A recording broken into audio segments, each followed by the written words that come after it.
तो कुंभ महाक्षेत्र में योगी कैबिनेट की बैठक होने वाली है। थोड़ी ही देर में बैठक की शुरुआत होगी और उसके बाद सीएम योगी समेत सभी मंत्री डुबकी लगाते हुए नजर आएंगे। ज्यादा जानकारी अपडेट के लिए अविनाश हमारे साथ जुड़ चुके हैं। अविनाश, आपका रुख करते हुए, बेहद ही खास दिन सीएम योगी और उनके कैबिनेट के मंत्रियों ने चुना है कैबिनेट बैठक को लेकर, क्योंकि पिछले साल 22 जनवरी को अयोध्या में श्री राम लला की प्राण प्रतिष्ठा हुई और इस बार ये जो पूरी कैबिनेट है वो कुंभ क्षेत्र में नजर आ रही है। एक तरफ बड़ी सौगात प्रदेश को जरूर मिलेगी, कई बड़े प्रस्ताव हैं धार्मिक लिहाज से भी, विकास के और उद्योग के लिहाज से भी, लेकिन उन सब के अलावा आस्था की डुबकी लगाते हुए सभी मंत्री नजर आएंगे, सीएम योगी भी नजर आएंगे।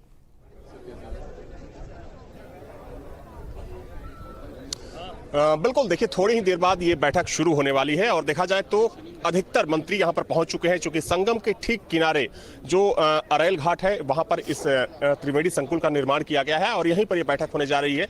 सबसे पहले आपको तस्वीर दिखा दूं जहां पर ये बैठक होनी है। सामने आप देख सकते हैं कि जो बड़ा सा हॉल बना हुआ है, इसी में ये बैठक होनी है और चूंकि थोड़ी ही देर में मुख्यमंत्री यहाँ पर पहुंचेंगे, जिसके बाद ये बैठक शुरू होगी। और देखिए ये बैठक इसलिए भी महत्वपूर्ण है क्योंकि अगर हम बात करें तो 2019 में भी ये बैठक यहाँ पर हुई थी, लेकिन इस बार की बैठक इसलिए महत्वपूर्ण मानी जा रही है क्योंकि माना जा रहा है कि इस बैठक में प्रदेश को तो कई बड़ी सौगात मिलेगी ही, साथ ही में जो पूर्वांचल है, पूर्वांचल को खास सौगात मिलने वाली है। देखिए मैं कोशिश करता हूँ कुछ मंत्रियों से बातचीत करने की कि आखिर आज की जो बैठक है वो इतनी महत्वपूर्ण क्यों है। आप देख सकते हैं कि जो तमाम मंत्री हैं वो बैठक के लिए पहुंच रहे हैं। दिनेश प्रताप सिंह जी हैं मेरे साथ। क्या कहेंगे, आज की बैठक खास मानी जा रही है, क्या कुछ मेरे लिए बहुत गौरव के जी। तो देखिए अभी चूंकि सारे मंत्री जो हैं, देखिए जयवीर सिंह जी हैं पर्यटन मंत्री। सर, सबसे बड़ी जिम्मेदारी आप ही के ऊपर है, क्या माना जाए क्या कुछ मिलने वाला है प्रदेश को आज? लोकहित, जनहित, लोक कल्याण के तमाम महत्वपूर्ण निर्णय पावन त्रिवेणी के संगम की धरती से आदरणीय मुख्यमंत्री के नेतृत्व में आज होने वाले हैं। ठीक है, तो देखिए ये जो सामने बड़ा सा हॉल आप देख रही हैं, चूंकि इसी में बैठक होनी है, जो सारे मंत्री हैं वो धीरे धीरे अंदर जा रहे हैं। थोड़ी ही देर में जब मुख्यमंत्री यहाँ पर पहुंचेंगे तो ये बैठक शुरू हो जाएगी। माना जा रहा है कि 5 से 10 मिनट के भीतर मुख्यमंत्री यहाँ पर पहुंच जाएंगे। जो शासन के वरिष्ठ अधिकारी हैं वो यहाँ पर मौजूद हैं। आप संजय प्रसाद को देख सकते हैं जो एसीएस होम है और एसीएस चूंकि सीएम भी है। तो आज की बैठक को लेकर कह सकते हैं कि आज की बैठक में चूंकि सबकी नजर टिकी है। देखिए ओम प्रकाश राजभर जी पहुंच गए। सर, लाउड के आते हैं, फिर भी एक बार अगर अच्छा ठीक है सर, आप बाद में तो देखिए अंदर उधर चलिए प्लीज। ठीक है। तो आज की जो बैठक है, देखिए मंत्रियों का एक एक करके आना शुरू हो चुका है, लिहाजा सबसे पहले बैठक होगी और उसके बाद किसी भी तरीके की प्रतिक्रिया वो देते हुए नजर आएंगे। आप बने रहे, लौटेंगे आपके पास। तो हमारे सहयोगी अविनाश ने मंत्रियों से कैबिनेट बैठक सहित महाकुंभ को भी लेकर खास बातचीत की है, ये भी अब आपको सुनाते हैं। प्रयागराज महाकुंभ में आज योगी कैबिनेट की बैठक होने जा रही है और इस वक्त मेरे साथ कैबिनेट मंत्री अनिल राजभर जी हैं। सर, एक बड़ा मौका है, एक बड़ा आयोजन है, सनातन का सबसे बड़ा पर्व है और आप लोग यहाँ पर कई बड़े फैसले लेने वाले हैं। क्या माना जाए कि जनता को कितनी बड़ी सौगात मिलने वाली है आज? देखिए, उत्तर प्रदेश की कैबिनेट वैसे जब भी बैठती है तो उत्तर प्रदेश के विकास में एक नया अध्याय जोड़ती है,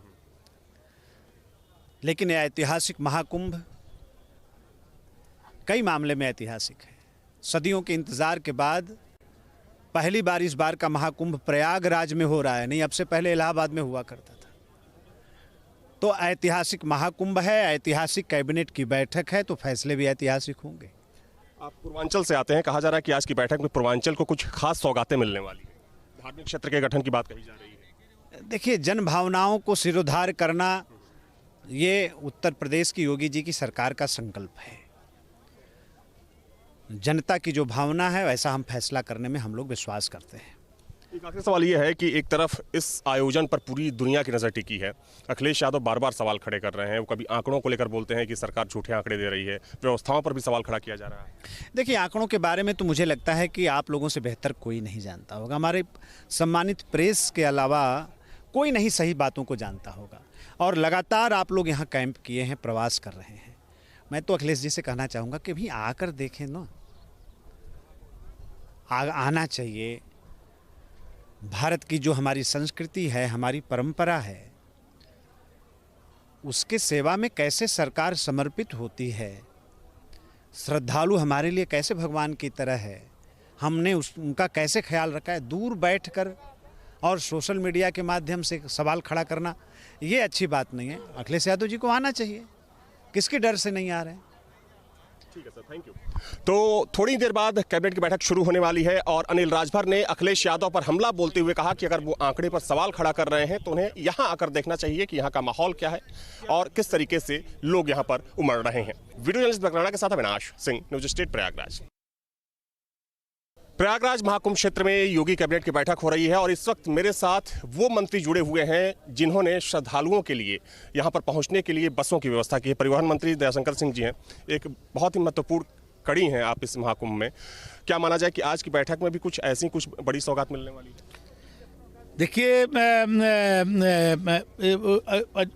प्रयाग से जुड़ा हुआ, कुंभ से जुड़ा हुआ बहुत सारे फैसले आज होने वाले हैं। पिछले वर्ष 22 जनवरी को जब भगवान श्री राम के मूर्ति का लोकार्पण हुआ था तो माननीय योगी जी ने उस समय जो जल प्राधिकरण का गठन किया था और कभी हमारे अयोध्या की राजकुमारी कोरिया के राजकुमार से जब ब्याह हुआ था तो जल मार्ग से ही वो 2000 वर्ष पहले कोरिया गई थी। आज भी उसकी नाव और उस पर रखे हुए पत्थर आज जो है कोरिया के संग्रहालय में है। तो उन्होंने गठन किया था। हो सकता है कि आज यहाँ प्रयाग से जुड़ा हुआ, कुंभ से जुड़ा हुआ, कुछ इस तरह के जो अपने भारतीय संस्कृति और सभ्यता से जुड़ा हुआ कुछ फैसले हों। एक आखिरी सवाल सर ये है कि अखिलेश यादव समाजवादी पार्टी लगातार सवाल खड़े कर रही है, आंकड़ों को झूठा बताया जा रहा है। अखिलेश यादव ने कहा कि आंकड़े झूठे हैं जो सरकार दे रही है। देखिए, अखिलेश जी की अपनी सोच है उनकी, और जब अखिलेश जी की सरकार थी तो सिपाही में महोत्सव होता था। वहाँ से फिल्मी दुनिया के लोगों को बुला करके वहाँ पर उत्सव मनाया जाता था। अब योगी जी की सरकार है। अब कुंभ जो 144 वर्षों के बाद ऐसी तिथि आई है, इसको दिव्य बनाने के लिए पूरी सरकार और माननीय योगी जी स्वयं दर्जनों बार आकर के अपने स्वयं इस पर अपने आंखों के सामने तैयारी कराए हैं। और आप देख रहे हैं कि कितना बड़ा आज ये आयोजन को कितनी सुंदर और ऐसा बनाया गया है कि देश और दुनिया के लोग आएँ तो एक अच्छा अनुभव लेकर के भारतीय संस्कृति और सभ्यता को जाएं। Thank you sir. तो योगी कैबिनेट की बैठक हो रही है प्रयागराज महाकुंभ क्षेत्र में। एक बार तस्वीर दिखा दूं जहां पर ये बैठक होनी है। आप देखिए, ये तस्वीर है। दरअसल रात में जो मंत्री यहाँ पर पहुंचे थे, यहीं पर रुके भी थे वो, जो तमाम आप कैंप देख रहे हैं, टेंट देख रहे हैं, इन्हीं टेंटों में रुकाया गया था मंत्रियों को। और अब ये बैठक शुरू होने वाली है। माना जा रहा है कि आज की बैठक में सरकार कई बड़े फैसले ले सकती है। हालांकि सबसे महत्वपूर्ण फैसला माना जा रहा है कि प्रयागराज और बनारस को मिलाकर सरकार एक धार्मिक क्षेत्र का गठन कर सकती है। वीडियो जर्नलिस्ट दीपक राणा के साथ अविनाश सिंह, न्यूज स्टेट प्रयागराज। प्रयागराज महाकुंभ में योगी कैबिनेट की बैठक में आज कई बड़े फैसले लिए जा सकते हैं और इस वक्त मेरे साथ जुड़े हैं बीजेपी ओबीसी मोर्चा के प्रदेश अध्यक्ष और सरकार में मंत्री नरेंद्र कश्यप जी। सर, खास मौका है और लोगों को बड़ी उम्मीद है कि कुछ आज विशेष मिलने वाला है प्रदेश को। उत्तर प्रदेश की जनता को तृप्त करने के लिए 144 साल का संयोग 12 साल के बाद होने वाला महाकुंभ अपने आप में ऐतिहासिक छटा छोड़ने वाला। और ऐसे में प्रदेश के माननीय मुख्यमंत्री जी के नेतृत्व में होने वाली कैबिनेट निश्चित इस बात का प्रमाण बनेगी कि हमारी सरकार उत्तर प्रदेश की जनता के सर्वांगीण विकास के लिए, उत्तर प्रदेश की जन कल्याण की योजनाओं के लिए आज ऐतिहासिक स्तर पर अपने बड़े फैसले लेगी। हमें उम्मीद है कि माननीय मुख्यमंत्री जी उत्तर प्रदेश की 25 करोड़ जनता के लिए आज की कैबिनेट के माध्यम से कुछ न कुछ बड़े फैसले पर निर्णय लेंगे। आप लोग सर बैठक कर रहे हैं। अखिलेश यादव ने कहा कि ये जो कैबिनेट बैठक है ये सिर्फ दिखावा है। उन्होंने आंकड़ों को लेकर भी कहा कि सरकार श्रद्धालुओं के झूठे आंकड़े पेश कर रही है। अखिलेश यादव जी की समाजवादी पार्टी वही पार्टी है जिसने राम भक्तों पे गोलियां चलाई, जिसने रामलला के प्राण प्रतिष्ठा का विरोध किया। इसलिए अखिलेश यादव जी से महाकुंभ के बारे में अलगन टिप्पणियों की बात कोई नई नहीं है। मेरे ख्याल से अखिलेश यादव जी को सनातनियों का अपमान करने से मेरे ख्याल बचना चाहिए, क्योंकि पहले से उनको मालूम है कि उत्तर प्रदेश की जनता लगातार उनको नकार रही है। हो सकता है 2027 में उन्हें और भी नुकसान उठाना पड़े। मेरे ख्याल से अखिलेश जी का बयान निश्चित प्रदेश की जनता स्वीकारेगी नहीं। Thank you sir. तो देखिए, नरेंद्र कश्यप ने सीधे तौर पर अखिलेश यादव पर हमला बोलते हुए कहा कि अखिलेश यादव को बचना चाहिए सनातन विरोध से और सनातनियों के विरोध से, क्योंकि लगातार जो उनके बयान आ रहे हैं उससे कहीं ना कहीं जो आस्था है उसको ठेस पहुंच रही है। वीडियो जर्नलिस्ट बकराना के साथ अविनाश सिंह, न्यूज स्टेट प्रयागराज। तो वही थोड़ी देर में कैबिनेट की